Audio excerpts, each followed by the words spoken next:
The last time famine held the people of Paris in its grip, it triggered a series of events which would eventually result in the public execution of the king and the substitution of the French monarchy with the cruel and bloody regime of the Jacobins.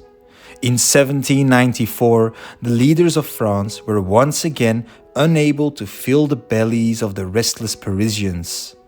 This proved to be quite a frightening situation, as the events leading up to Louis XVI's execution were still fresh in everyone's mind. The hungry masses of the French capital were indeed showing signs of dissatisfaction with their masters, as the grain rations grew slimmer and slimmer. This prompted the Robespierre regime to take immediate action. They knew what they were in for, if otherwise. The French Committee of Public Safety ordered the local colonial authorities of the French West Indies to collect as much wheat flour as possible from the United States and to ship it across the Atlantic without delay. On the 19th of April, a French convoy of no less than 124 ships, under the command of Rear Admiral Pierre Van Stabel, set sail, carrying the precious flour that cost the government £1 million, an astronomical figure for the time. When news of the French transatlantic operation reached England, the Admiralty considered the interception of the convoy as an object of the most urgent importance. Indeed, they realized that Robespierre was sitting on a short-fused bomb that certainly would explode if he couldn't satisfy his citoyens with food at short notice. Realizing this opportunity, they ordered the Admiral of the Channel Fleet, Richard Howe, to intercept Van Stabel's ships. He set course for Ushant in order to observe the movements of the French main battle fleet at Brest, and at the same time sent Rear Admiral George Montague forward into the Atlantic with a sizable squadron to search for and apprehend the grain convoy. Meanwhile, behind the confines of the port of Brest, Admiral Louis-Thomas Villaret de Joyeuse was preparing for his part in the wheat operation. The French Committee of Public Safety had appointed the commander of the Brest fleet with the vital task of protecting the grain ships. They made it quite clear to Villaret de Joyeuse to do his utmost to thwart any British attempt to take Van Stabel's ships. During the dark, foggy night of the 16th to the 17th of May, Villaret de Joyeuse managed to slip past Howe's fleet into the Atlantic. As soon as the Royal Navy's commander was made aware of the French escape, he set in for the pursuit. His plan was clear. The main British battle fleet was to deal with Villaret de Joyeuse, while Montague was to capture the convoy. On the 28th of May at 6:30 a.m., the scouting frigates of the Royal Navy eventually caught sight of the French fleet 429 miles west of Ushant. What followed was a series of small brushes between the opposing sides. While Villaret de Joyeuse was focusing himself on luring Howe away from the convoy, his British colleague danced around the French fleet in order to gain the weather gauge. Having the weather gauge meant that Howe would be upwind of the French. This position would make him benefit of an approach towards the enemy with obviously more speed, more steerage way, and thus more initiative than his opponent. In any case, both succeeded in their intentions. Villaret de Joyeuse's diverting maneuvers had put a sizable distance between the Royal Navy and Van Stabel's ships.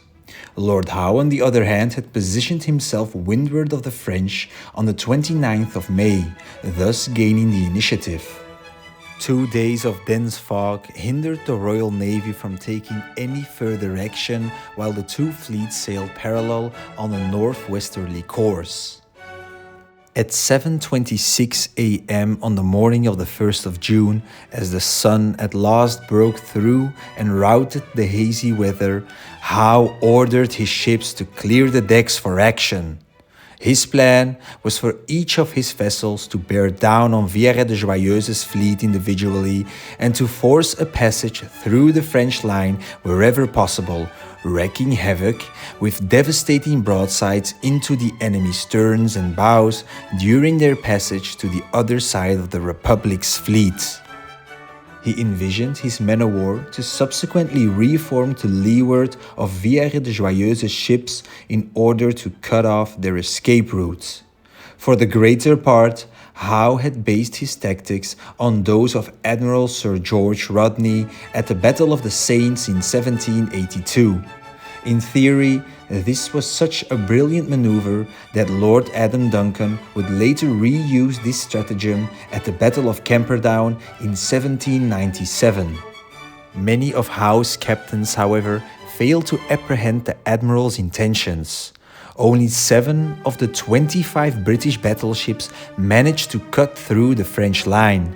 The majority, on the other hand, weren't able or did not even bother to pass through the enemy and engaged to windward instead.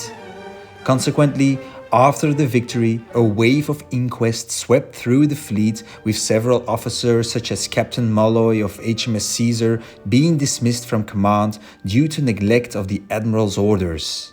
The British nevertheless bested their opponents thanks to their superior seamanship and gunnery. The first shots were fired at around 9:24 a.m. and the battle soon developed into a series of individual duels. One of the most notable actions was the intense exchange of fire between HMS Brunswick and the French ships Vengeur du Peuple and Achille. The British ship was so closely hauled to her opponents that she had to close her gun ports and fire through them. The Brunswick would suffer heavy damage during the onslaught. There were in all 158 casualties aboard this third-rater, amongst whom the much-revered Captain John Harvey. The Vengeur du Peuple, on the other hand, became so badly damaged that she sank shortly after the engagement. The sinking of this ship would later become a popular motif in French propaganda, symbolizing the heroism and self-sacrifice of the Republic's sailors. The glorious 1st of June was swift and fierce. Most of the fighting had ceased by 11:30 a.m. In the end, the Royal Navy managed to capture 6 French ships, with another one, the Vengeur du Peuple, being sunk by the devastating broadsides of the Brunswick. In total, around 4,200 French sailors lost their lives and a further 3,300 were captured. This made the glorious 1st of June one of the bloodiest naval engagements of the 18th century. The butcher's bill of the French fleet was perhaps one of the most catastrophic consequences of the battle for the Republic. Recent studies have shown that on that fateful day, Britain's nemesis had lost about 10% of her able seamen. The manning of warships with experienced crew members would indeed prove to be a major issue for the French Navy for the remainder of the Revolutionary and Napoleonic Wars. The British casualty rate was also relatively high, with about 1,200 men killed or wounded. When word reached Britain, there was a general rejoicement among the populace.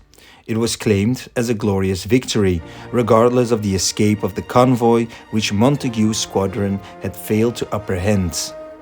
The British, however, had good reason in perceiving Howe's engagement with Vierre de Joyeuse in such a way. In terms of numbers, the glorious 1st of June was one of the Royal Navy's biggest victories of the 18th century.